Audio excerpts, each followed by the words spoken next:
We continue now at the top of Daf Mem Zayin Amud Beis in Mesechet Kesuvos. This is Kesuvos Daf 47b. And the previous Amud, the Gemara brought the Mishnah later on in Kesuvos, which has a machlokas tanoim in terms of what happens with the Kesuba. Let's say you have a situation where she becomes divorced or she becomes a widow from Erusin. In other words, they didn't actually get married. She was only an Arusa. At that point in time, how much of the Kesuba does she collect? And Rabbi Elazar ben Azariah, he makes a distinction, and he says if it's only the time of Erusin, she doesn't get the full Kesuba. Instead, she's only going to get the base amount. She's going to get either the 100 or the 200, but no additional amount. And the Rabbanan over there said, no, she gets the entire thing, whether she's an Arusa, whether she's an Asua, she collects the entire Ksuba. And the Gemara is in the middle of suggesting that machlokas would be the same thing in the other direction by the dowry. Let's say you have a situation where she's only an Arusa, and so then they don't get married. Let's say she dies, so the husband was promised a dowry, so again, it would be the same exact machlokas. Would we say that the husband collects the dowry even though it was only Erusin or not? That would be the exact same machlokas. The Gemara here finishes quoting from the Mishnah from later on. Shelo kasav lo el al menas lekonsa. This again was Rabbi Elazar ben Azariah's opinion. Rabbi Elazar ben Azariah says, no, the whole purpose of the ksuba was only for the marriage. That was the idea of the ksuba. Therefore, if she's not yet married, if she's only an arusa, she's only going to collect the base payment of the ksuba. She's only going to get the 100 or the 200, but nothing additional, according to Rabbi Elazar ben Azariah.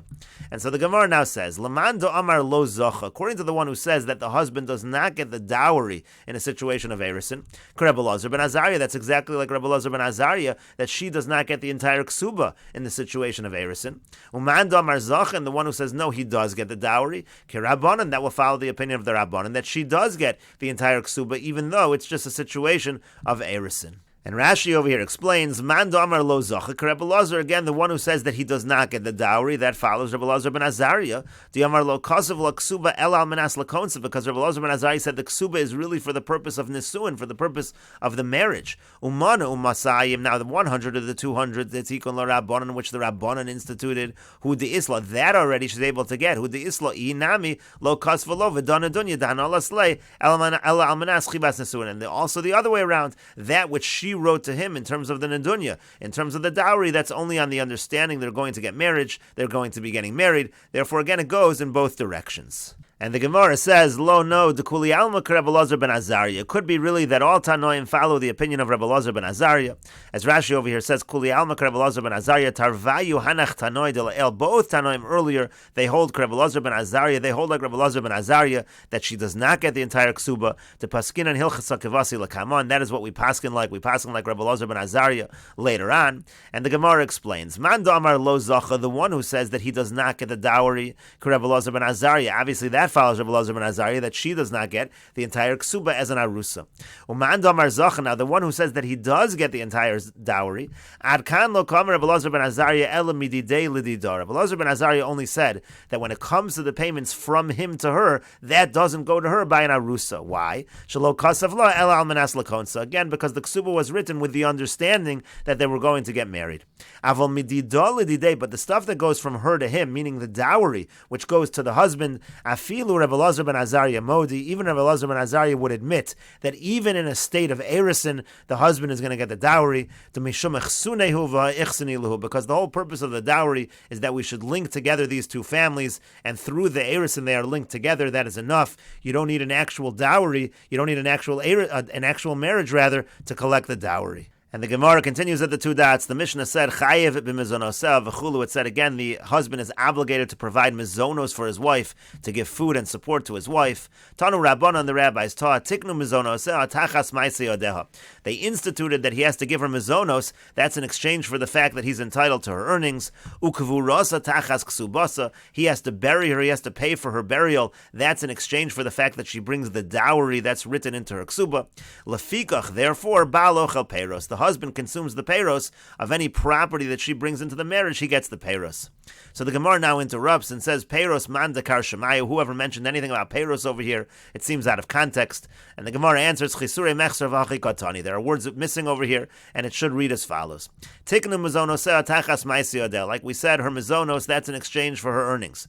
Upirkona tachas peiros. And the fact that he has to redeem her, that's in exchange for the peiros. He gets the peiros, and therefore he has to redeem her. Let's say she's held captive. Ukvurasa tachas ksubasa, and her burial, that's in exchange for the dowry that she brings into the marriage, that's written into the ksuba. Lefikach, therefore, balo chel peiros. The Baal, he gets to eat the peiros, he eats the produce. The Gemara says, "My lefikach." What does it mean? Therefore, what is the lefikach doing over there? And the Gemara answers, "Ma'u detema. What might you have thought? Meichol lo nechlinu anuchin anchinu. He shouldn't eat the peiros, but he should set them aside. Diimkein mimna v'lo para, because otherwise he won't want to redeem her. He doesn't want to use his own money. Let him use the produce in case she's taken captive. He'll use that money in order to redeem her." Kamash Malana comes to teach us, no, daha adifa, that it's better that he eats the produce. Zimnan de lo malu parklem la midide, because sometimes the produce isn't going to be enough money. It's not going to have enough value to redeem her anyway. He's going to need to redeem her from his own funds, and so therefore this is preferable. And the Gemara says, "Ve'epachano." Well, why don't I reverse it? How do I know that this is in exchange for that, etc.? Maybe it should be the other way around. As Rashi over here says, "Ve'epachano mizonos tachas peiros uperkona tachas ma'aseh." Maybe it's the other way around. Maybe the mizonos is instead of the peiros that he gets, and maybe the redeeming her is instead of the earnings. V'nafkamina. Now, what would be the difference if we start switching things around? Diyamra eini nizonos ve'niosa. Let's say she says that I don't want to be supported, and the earnings, I want to keep my own earnings. Lo klum kamer. That's not going to be worth anything if you're going to change what is exchanged for what. And so the Gemara answers, Amar Abaya says, Tiknu motzoi lemotzoi. They instituted that something that's common is in exchange for something that's common. V'she'eno motzoi l'she'eno motzoi, and something that's not common is in exchange for something that's not as common. Rashi over here explains, Mizono sumaisei adem mitsuyin, to support her, to give her food, and also her earning money, that's a common thing, and therefore those are in exchange for one another. Shavuya v'isha sheyesh la nichsei milug lo shchichi. When it comes to her being taken captive, that's not common, and her bringing in nichsei malug, which is the peiros. Again, she brings this property into the marriage and he gets the peiros. Those are uncommon, and therefore those are in exchange for one another. And the Gemara continues, Amar Rava says, Haitana savar mizonos midoraisa. The following Tana in the Brisa we're about to bring holds that mizonos, the fact that he has to support her, is learned from the Torah. The Torah talks about she'era, ksusa, v'onasa.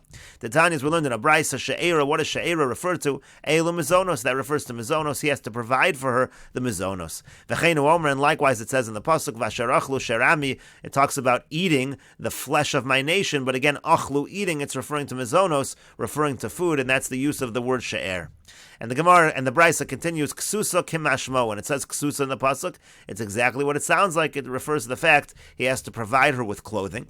And onasa, what does it mean? Onasa zu ono ha'amura b'Torah. That refers to the conjugal rights, so to speak. That also he's not allowed to withhold that from her. That is an obligation from the husband to the right, to the wife. V'cheinu omer, and that's exactly what it says in the Pasuk, Im ta'aneh es benosai. If you're going to afflict my daughter, that refers to the fact, to the act of relations. So that's what onasa refers to. Rabbi Lazar says the other way around. She'era zu ona. It's she'era that refers to ona. That refers to the act of relations, the conjugal rights. V'cheinu omer ishi shall call she'er b'saro lo sikra v'legalos erva. When it talks about erva arayos, again it's talking about relations. It uses the same language of she'er b'saro. Kesusa kimashmo. Kesusa also, that means exactly what it sounds like. It means clothing. And onasa elu mizonos. The word onasa actually refers to mizonos, refers to sustenance, to food. V'cheinu omer, and that's what it says in the Pasuk, Vaya'ancha vayarivecha, that he afflicted you and he starved you. You see that it's referring to food, and we'll continue with this discussion in the next video on Daf Memches Amud Aleph.